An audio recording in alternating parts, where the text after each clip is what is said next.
नमस्कार, स्वागत है आप सभी के एफएम न्यूज देख रहे हैं आप और आपके साथ में हूं नितीशा बंसल। चलिए शुरू करेंगे दिल्ली एनसीआर से जुड़ी खबरों का ये सिलसिला। सबसे पहले बात करते हैं G20 सम्मेलन की, जिसकी मेजबानी इस बार भारत को करनी है।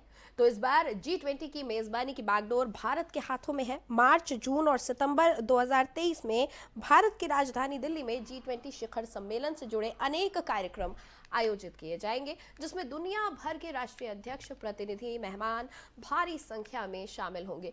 इसको लेकर अभी से तैयारियां शुरू कर दी गई हैं। देश में कई ऐसी धरोहर हैं जो देश और राजधानी की शान को दर्शाते हैं। इन सभी के रेनोवेशन का काम बहुत तेजी से जारी है। खासतौर पर दिल्ली के कुछ इमारतों को उस आयोजन के लिए विशेष रूप से तैयार किया जा रहा है। अगले साल होने वाले G20 सम्मेलन में अनेक सांस्कृतिक कार्यक्रम, नेताओं और अधिकारियों के भ्रमण के अलावा महत्वपूर्ण बैठकें आयोजित की जाएंगी, जिसमें खासतौर पर दिल्ली की ऐतिहासिक धरोहर को केंद्र में रखा जाएगा। विदेशी मेहमान प्रतिनिधियों को इन धरोहरों पर भ्रमण भी कराया जा सकता है, जिसमें प्रमुख रूप से यूनेस्को वर्ल्ड हेरिटेज लिस्ट में शामिल दिल्ली के स्मारक है। G20 के प्रतिनिधि लाल किला, हुमायूं का मकबरा, पुराना किला, कुतुब मीनार, सफदरजंग स्मारक के साथ अन्य स्थलों पर भी ये मेहमान भ्रमण करने के लिए जा सकते हैं।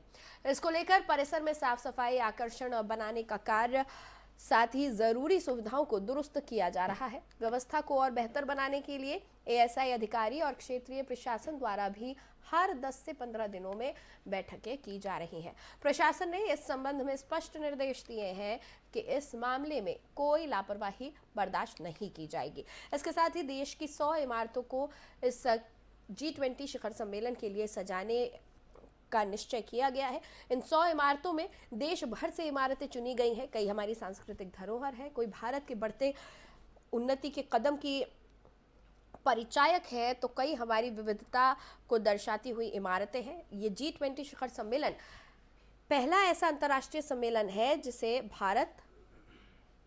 जिसकी मेजबानी करने वाला है। इस लिहाज से भारत के लिए ये G20 शिखर सम्मेलन बेहद अहम हो जाता है।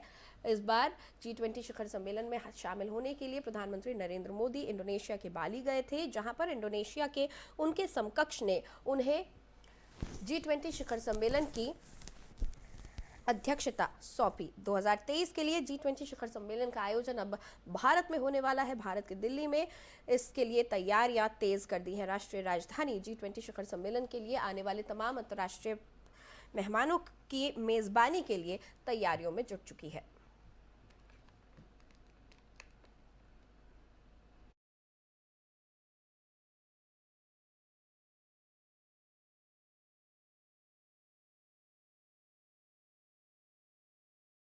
आगे बढ़ेंगे। मुख्यमंत्री पुष्कर सिंह धामी और बीजेपी प्रदेश अध्यक्ष महेंद्र भट्ट सहित उत्तराखंड के सभी सांसदों ने दिल्ली में बैठक की। पूर्व मुख्यमंत्री डॉक्टर रमेश पोखरियाल निशंक के आवास पर जुटे इन दिग्गजों ने आगामी चुनावों को लेकर विस्तार से मंथन किया।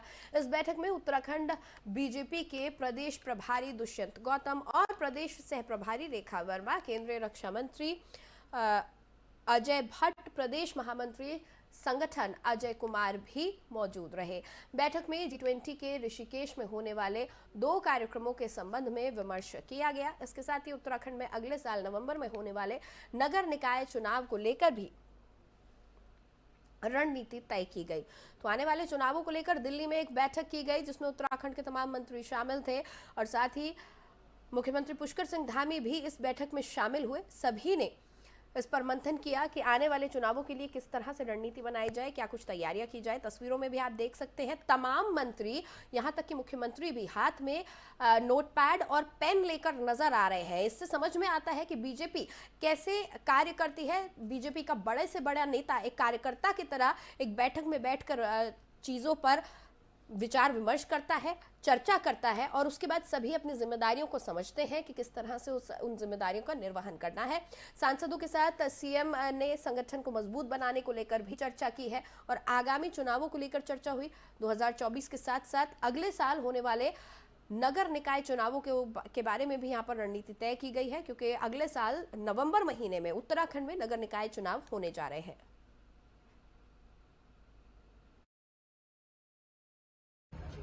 देखिए, सांसद गणों के साथ लोकसभा से पहले ये हर वर्ष जब पार्लियामेंट शुरू होता है तो हमारी बैठकें होती हैं। हमारे राज्य के अनेक विषय होते हैं जिन विषयों को पार्लियामेंट के अंदर उठाया जाए, उस विषय को लेकर कार्यकर्ताओं के सुधारों उस विषय पर चर्चा हुई है। इसके साथ साथ G20 में 2 स्थान हमको उत्तराखंड में मिले हैं, ऋषिकेश और मुनिकेत। वो कार्यक्रम भव्यता का स्वरूप ले, उस दृष्टि से हमारे सांसद गणों के प्रवास, हमारे विधायक गणों के सारे विषय पर चर्चा हुई है। इसके साथ साथ बूथ प्रबंधन, क्योंकि आगामी दिनों हमारे यहाँ नगर पालिका निगम चुनाव होने हैं और जो बूथ हम कभी जीतते हैं कभी हारते हैं, ऐसे बूथों को स्थायी रूप से जीत में बदला जाए,